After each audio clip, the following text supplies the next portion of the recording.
Hi everyone, मैं हूं doctor Jameel Ahmad Shah और आज मैं इस वीडियो में बात करने वाला हूं स्ट्रेस के बारे में, एंजाइटी के बारे में और डिप्रेशन के बारे में और लॉस ऑफ स्लीप के बारे में। और मैं आपको वीडियो के अंत में बताऊंगा कि इन सभी को आप कैसे आसानी से एक आयुर्वेदिक मेडिसिन से मैनेज कर सकते हैं। और उस मेडिसिन का नाम भी मैं आपको वीडियो के अंत में बताऊँगा और उसका एक्चुअल डोज क्या है, यानी कितनी मात्रा में लेना है और कब तक लेना है और किन लोगों को नहीं लेना है। तो वीडियो के अंत तक ज़रूर बने रहें। तो पहले मैं बात करूँगा कि स्ट्रेस होता क्या है। तो स्ट्रेस को जो हम अगर आसान भाषा में समझें तो मैं आपको एक आसान तरीके से समझाऊँ कि जैसे आज के दौर में लगभग हर इंसान चाहता है कि ये चीज़ मेरे हिसाब से हो, ये चीज़ मेरे हिसाब से हो, ये काम मेरे हिसाब से हो। तो जब वो काम उनके हिसाब से नहीं होता है तो भी स्ट्रेस होने लगता है। तो स्ट्रेस होने का कारण, सबसे बड़ा कारण तो यही है। दूसरा कारण स्ट्रेस होने का ये है कि जैसे कोई काम का बहुत ज़्यादा लोड ले लेना, यानी किसी चीज़ को ज़्यादा बोझ की तरह ले लेना, तो इससे हमारे ऊपर एक दबाव बनने लगता है जिससे हम लोग को स्ट्रेस होने लगता है। और ये जो स्ट्रेस है, ये स्ट्रेस होता कैसे है कि अगर मैं इसे आप घर से स्टार्ट करूं तो अगर घर में आपके बात विवाद नहीं बनते हैं, कभी कभी ऐसा बहुत सारी फैमिली में होता है कि आप कोई बात बोलते हैं, सामने वाला कोई और बात बोलता है, तो उसके वजह से भी स्ट्रेस हो जाता है कि मेरी बात सामने वाला क्यों नहीं समझ पा रहा है। तो ये स्ट्रेस से होते होते जब हम घर से बाहर जाते हैं तो हमारे दोस्त भी बहुत सारे होते हैं जो हमारे आस पड़ोस में होते हैं। तो सब दोस्त हमारे जैसे एक जैसे नहीं होते हैं, सबकी सोच अलग अलग होती है। कभी कभी दोस्तों से भी वाद विवाद हो जाता है, तो इसकी वजह से भी उनकी बातों से भी स्ट्रेस हो जाता है।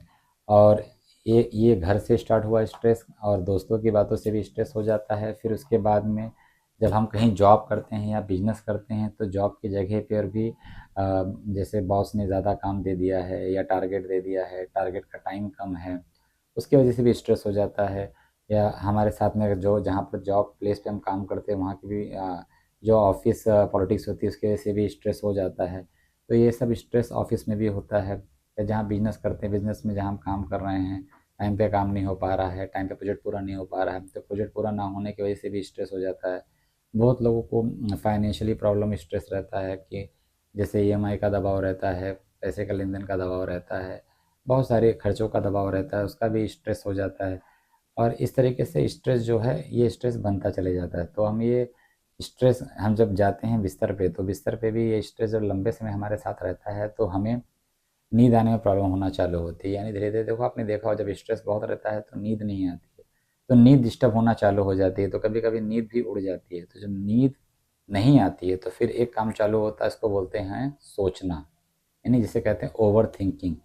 तो बहुत ज़्यादा सोचना चालू होता है। तो हर आदमी की सोचने की क्षमता अलग अलग होती है। कुछ लोग आगे का बहुत सोचते हैं, यानी आगे फ्यूचर में क्या होगा, मेरे साथ वाला आदमी इतना आगे निकल गया, मैं कहाँ हूँ, मेरे साथ वाले ने ये कर लिया, मैं यहाँ पे हूँ, यानी आगे के बारे में क्या होगा, कैसे होगा, ये सब सोच सोच के एक कंपैरिजन की जंग चालू हो जाती है कि कैसे होगा, कंपेयर करना चालू हो जाता है, आगे ये कैसे करेंगे, वो कैसे करेंगे। तो आगे की सोच सोच के ऐसी हालत हो जाती है कि डर लगने लगता है कि आगे हो पाएगा कि नहीं हो पाएगा।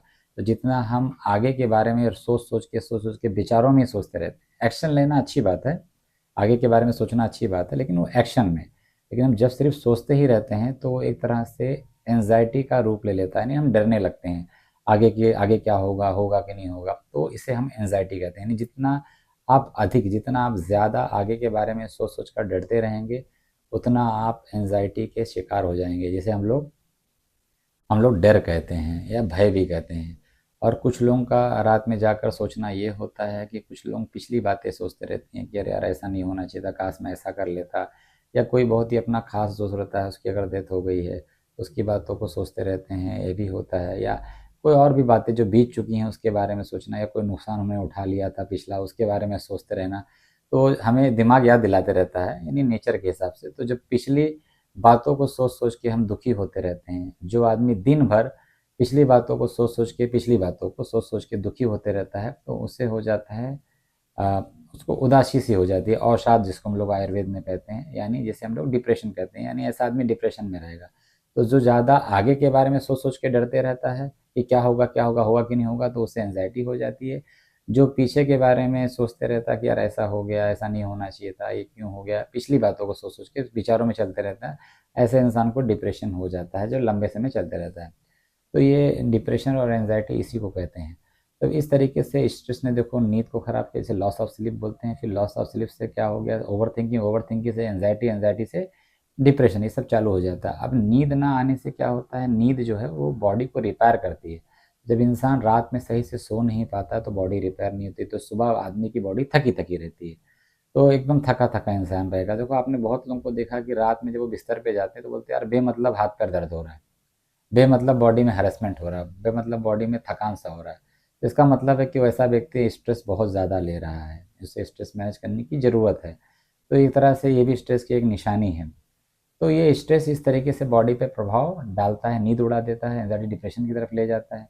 और नींद ना आने से प्रॉब्लम एक और ये भी होती है कि इनडाइजेशन का इशू स्टार्ट हो जाता है। अब इनडाइजेशन जब स्टार्ट होता है, पेट साफ़ नहीं होता, खाना सही से पचता नहीं है, तो पेट जब अगर साफ़ नहीं हो रहा है, डाइजेशन सही से नहीं हो रहा है, तो यहीं से बीमारी स्टार्ट हो जाती है। डाइजेशन हमारे हेल्थ को अच्छा रखने में बहुत बड़ी भूमिका निभाता है। तो फिर आगे चल के क्या होता है कि ये फिर हमारी जो थिंकिंग क्लियरिटी होती है वो ख़राब हो जाती है, हम एनर्जी लेस रहते हैं क्योंकि पेट ही नहीं साफ़ हुआ, डाइजेशन इम्प्रूव नहीं है, शरीर ख़राब होना चालू हो जाता है, तो डाइजेशन का भी प्रॉब्लम चालू हो जाता है और थकान हमेशा बेवजह बनी रहती है बॉडी में। तो इस तरीके से स्ट्रेस, डिप्रेशन, एंजाइटी, ये सब तकलीफ़ आना चालू हो जाता है। तो अब स्ट्रेस किस तरीके से हमारे मन पे प्रभाव डालता है, तो स्ट्रेस जो है हमारे मानसिक स्तर पे कैसे काम नुकसान पहुँचाता है हमें, हमें चिंता में डुबो देता है, हम सोचते रहते हैं हमेशा, यानी हमें मतलब हमेशा चिंता ही रहेंगे, हम डिप्रेशन में रहेंगे और क्या बोलते हैं इसमें दबाव में रहेंगे, हमेशा भय में रहेंगे। तो इसे स्ट्रेस और इस तरीके से हमारे मन पे पूरा तरीके से ये प्रभाव डाल के रखता है। हम क्लियरिटी से सोच नहीं पाएँगे, हमेशा हमारे मन में ओवरथिंकिंग चलते रहेगा, कोई डिसीज़न सही से ले नहीं पाएँगे। तो इस तरीके से मानसिक रूप पे बहुत ही खतरनाक तरीके से स्ट्रेस प्रभाव डालता है। अब ये स्ट्रेस जो है ये शरीर पे कैसे प्रभाव डालता है, ये क्या करता है, लंबे समय तक अगर स्ट्रेस हमारे बॉडी में बना हुआ है तो ये क्या करता है, हमारे शरीर में हमको हाई बीपी की तकलीफ़ पैदा कर देता है। अब बहुत रिसर्च अब कहती है कि स्ट्रेस जो है वो ब्लड प्रेशर की बीमारी को पैदा कर देता है। फिर आगे चलकर यही स्ट्रेस हमारे शरीर में डायबिटीज़ को पैदा कर देता है। फिर यही स्ट्रेस हमारे हमको हार्ट की बीमारी की तरफ ले जाता है। तो इस शरीर पे इस तरीके से स्ट्रेस प्रभाव डालता है। अब हम बात करेंगे तीसरे स्तर पे कि स्ट्रेस हमारे सोशल रिलेशनशिप को कैसे ख़राब करता है। जो आदमी बहुत स्ट्रेस में रहता है वो गुस्से वाला भी बहुत ज़्यादा हो जाता है, क्योंकि ओवरथिंक करते रहता है। तो वो क्या करता है, अपने आस-पास के लोगों के ऊपर मतलब कभी-कभी गुस्सा अचानक से कर देगा। गुस्से में कभी-कभी अजीब-सी बात कर देंगे, कभी-कभी रिलेशन को डैमेज कर देते हैं, रिलेशन ख़त्म कर देते हैं, बात करना अचानक से बंद कर देते हैं। आपने बहुत लोगों को देखा होगा कि अचानक से बात करना ही बंद कर देते हैं, कुछ भी कर देते हैं, मतलब बाद में मालूम ही नहीं पड़ता कि रिलेशन क्यों ख़त्म हो गया।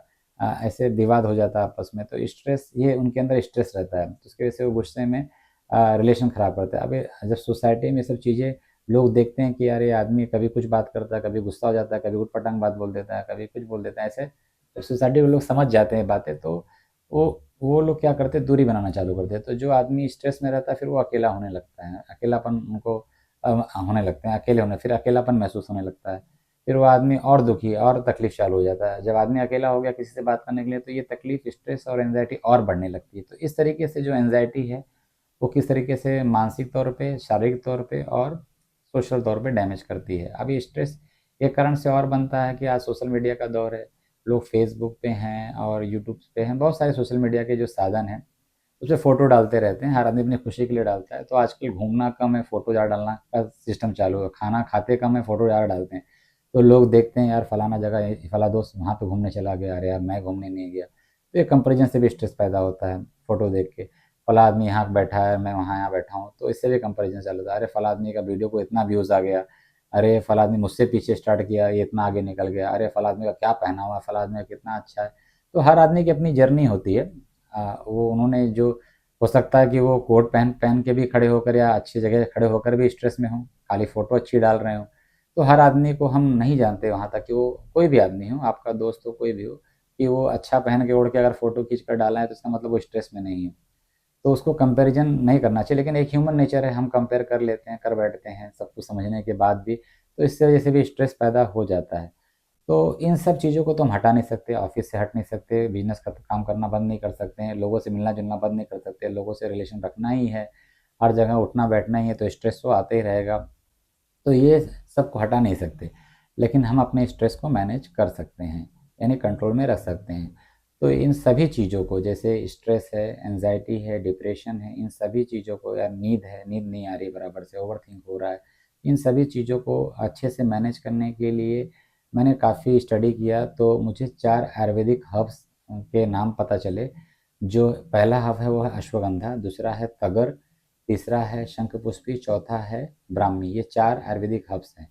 तो ये चारों आयुर्वेदिक हर्ब्स जो है एक मेडिसिन के अंदर है। उस मेडिसिन का नाम मैं आपको बता दूंगा, लेकिन उस मेडिसिन का नाम बताने से पहले आपको बता दूं, ये वीडियो कोई स्पॉन्सर वीडियो नहीं है। ये वीडियो देखा जाए तो एक टेस्टिमोनियल वीडियो है, और ये वीडियो मैंने इसलिए स्ट्रेस पे बनाया है क्योंकि आजकल ऐसे पेशेंट बढ़ रहे हैं जो अभी इनिशियली स्टेज में हैं, जिनको स्ट्रेस हो रहा है, घबराते हैं। रिपोर्ट सारी नॉर्मल है, बहुत सारी रिपोर्ट करा लेते हैं, सब कुछ नॉर्मल है, फिर भी घबराहट होती है, फिर भी डिप्रेशन में रहते हैं, बाद में ठीक हो जाते हैं, फिर डिप्रेशन में रहते हैं, स्ट्रेस में रहते हैं, नींद नींद नहीं आती। तो सारी रिपोर्ट नॉर्मल होने के बावजूद भी सब में बहुत सारे लोगों में देख रहा, तो मैंने सोचा क्यों ना इसके ऊपर एक वीडियो बना दिया जाए। तो मैंने उस मेडिसिन को मैंने देखा कि सारी सारी जो चारों मैंने हर्ब्स के नाम बताए वो चारों हर्ब्स इस मेडिसिन में पड़ी हुई है। तो ये कोई स्पॉन्सर वीडियो नहीं है। और इस मेडिसिन का नाम मैं आपको बता दूं, ये मेडिसिन जो है उसका नाम है एनजी, या डेप्सन फार्मा की आती है मेडिसिन। इस मेडिसिन की पिक्चर मैं साइड में लगा दूंगा। तो ये पूरा बॉक्स में 10 स्ट्रिप आती है, यानी 10 स्ट्रिप आती है। ऐसा एक स्ट्रिप मेडिकल पे, आयुर्वेदिक मेडिकल पे या एलोपैथी मेडिकल पे भी रखते हैं, तो ये मेडिसिन मिल जाती है। ऐसी नीली कलर की गोली होती है और ये एनजी नाम से आती है। इसकी पिक्चर मैं साइड में लगा दूंगा। और ये मुझे मिली थी 60 रुपीज़ में।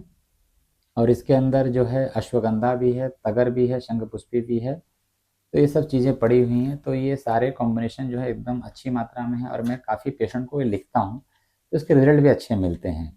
तो इसका जो डोज़ है, डोज़ बताने से पहले मैं आपको बता दूँ कि ये मेडिसिन किन लोगों को लेना चाहिए। ये मेडिसिन वो लोग लें जो छोटी छोटी बातों को स्ट्रेस पे ले लेते हैं, या ओवर थिंकिंग हो जाती है, नींद बराबर नहीं आती है, सब कुछ मेडिकली नॉर्मल होने के बावजूद भी घबराहट होने लगती है, बहुत ज़्यादा काम का लोड रहता है, तो इस मेडिसिन को स्टार्ट कर सकते हैं अगर वो एडल्ट हैं तो, यानी 18 साल के ऊपर हैं तो, और उनकी कोई मेडिकल कंडीशन ना हो, प्रेग्नेंट वुमेन ना हो, किसी बच्चे को दूध ना पिला रही हों ऐसी औरतें, और जो औरतें मतलब प्रेग्नेंट हैं उनको नहीं देना है, और कोई छोटे बच्चन को नहीं देना, और कोई मेडिकल कंडीशन से गुजर रहे हैं उनको। और ये सेल्फ मेडिकेशन ऐसे लोगों को नहीं भी करना चाहिए। अगर वो भी फिर भी स्ट्रेस से गुजर रही हैं, एंजाइटी से गुजर रही हैं, लॉस ऑफ स्लीप से गुजर रही हैं, और उन्हें ये मेडिसिन स्टार्ट करना है, तो किसी पास के आयुर्वेदिक डॉक्टर की सलाह ले लें, उसके बाद ही स्टार्ट करें। बट एक नॉर्मल व्यक्ति अगर शुरुआती स्टेज में है, इसे स्ट्रेस होता है, घबराहट होता है, वर्कलोड का काम अचानक आने पे बहुत ज़्यादा ओवरलोड हो जाता है, स्ट्रेस हो जाता है, एंजाइटी होने लगती है, तो उस टाइम ये मेडिसिन को स्टार्ट कर सकते हैं। और इस मेडिसिन को लेना कैसे है, तो इसका जो एडल्ट डोज है वो है एक गोली रात में खाना खाने से 1 घंटा पहले लेना है। रात में खाना खाने से 1 घंटा पहले लेना है, तो आपको 1-2 दिन में ही इसका रिजल्ट मिलने लगेगा। इतना इफेक्टिव ये मेडिसिन है। मैंने जिनको भी दिया है उन्होंने रिजल्ट तो मुझे ऐसे ही बताया, इसका इफेक्ट, ये ऐसा रिजल्ट, ये इफेक्ट देता है। तो इस तरीके से आपको खाना है। आप चाहें तो इसे 1 महीना तक ले सकते हैं, और जैसे आपको अच्छा लगने लगे, यानी आप सारे स्ट्रेस के माहौल में भी एकदम मस्त शांत हैं, ज़्यादा वर्क ओवरलोड है, फिर भी आप आराम से क्लैरिटी से काम करते हैं, क्योंकि इसमें शंख भी है ना, तगर भी है, तो ये आपको क्लैरिटी से सोचने के लिए भी प्रेरित करता है। ऐसा ये मेडिसिन है, यानी माइंड को एकदम कूल एंड काम रखता है हर सिचुएशन में। तो इस तरीके से डिज़ाइन है ये मेडिसिन। तो ये आयुर्वेदिक मेडिसिन है, और इसको आप ले भी सकते हैं, तो इस कंडीशन में भी ले सकते हैं। ज़्यादा स्ट्रेसफुल वाला काम है उस दौरान भी इसको चालू कर सकते हैं डोज के हिसाब से, और बहुत इफेक्टिव मेडिसिन है। इसका जो प्राइस था वो है 60 रुपीज़। मुझे 60 रुपीज़ में मिली थी एक स्ट्रिप। 60 रुपये की आती है, थोड़ा रेट आगे पीछे हो सकता है अलग अलग जगह के हिसाब से, लेकिन ये 60 रुपीज़ का मुझे मिला था एक स्ट्रिप। और इसे खुद से बिल्कुल नहीं लेना है उन लोगों को जो महिलाएं प्रेग्नेंट हैं, जो बच्चों को, जो महिलाएं दूध पिला रही हैं और लेटेटिंग मदर हैं, या जो छोटे बच्चे हैं, या जो इंसान किसी मेडिकल कंडीशन से गुजर रहे हैं, जिन्हें ऑलरेडी नींद की गोली खाते हैं, नींद की टैबलेट, जैसे हम लोग कहते हैं ना कि स्लीपिंग पिल्स देते हैं डॉक्टर लोग, तो उन कंडीशन में अगर वो स्टार्ट करना चाहते हैं तो एक आयुर्वेदिक डॉक्टर की सलाह लें, ताकि वो आपके कंडीशन के हिसाब से आपको ये रिकमेंड कर सके। बाकी नॉर्मल कंडीशन में जो भी एडल्ट पर्सन है, वो किस कंडीशन में कैसे खाना मैंने बता ही दिया है। रात में खाना खाने से 1 घंटा पहले आपको लेना है। और एक चीज़ का ध्यान रखना है, अगर आपको गैस और एसिडिटी अगर होती है तो उस दौरान आपको थोड़ा सा ध्यान देना है, उस टाइम इसको स्किप करना है। इस सम टाइम किसी किसी को थोड़ा बहुत इससे गैस हो सकता है, तो गैस एसिडिटी हो तो उस दौरान आपको इसे स्टॉप कर देना है, और इसको रात में ही लेना है खाना खाने से 1 घंटा पहले। और किन्हें नहीं लेना है मैंने वो भी बता दिया है। तो इस मेडिसिन की जो पिक्चर मैं साइड में लगा दूंगा ताकि आपको आसानी से मिल सके। और उम्मीद करता हूँ कि ये वीडियो आपको बहुत पसंद आई होगी। अगर पसंद आई है तो अपने दोस्तों को वीडियो शेयर करें ताकि उनको भी मदद मिल सके। और हर कोई अपने स्ट्रेस को मैनेज कर सके, अपने एंजाइटी को मैनेज कर सके, अपने डिप्रेशन को मैनेज कर सके, क्योंकि ये बहुत बड़ी समस्या है। और मैं देख रहा हूँ आए दिन बहुत सारे लोगों को ये तकलीफ़ हो रही है। अभी शुरुआती स्टेज में अगर स्टार्ट करते हैं तो बहुत ही अच्छा इसका इफ़ेक्ट मिलता है, और ध्यान रखना है इसे, इन लोगों को खुद से नहीं लेना है। और जल्दी ही मिलते हैं एक नए वीडियो में नए टॉपिक के साथ में। मैं दुआ करता हूँ कि आप स्वस्थ रहें, मस्त रहें, और मेरे चैनल को प्लीज़ सब्सक्राइब कर लें, बेल आइकन पर क्लिक कर दें ताकि मेरे वीडियो की नोटिफिकेशन आपको टाइम पर मिलती रहें, और खुश रहें और हेल्दी रहें और स्वस्थ रहें। Thank you.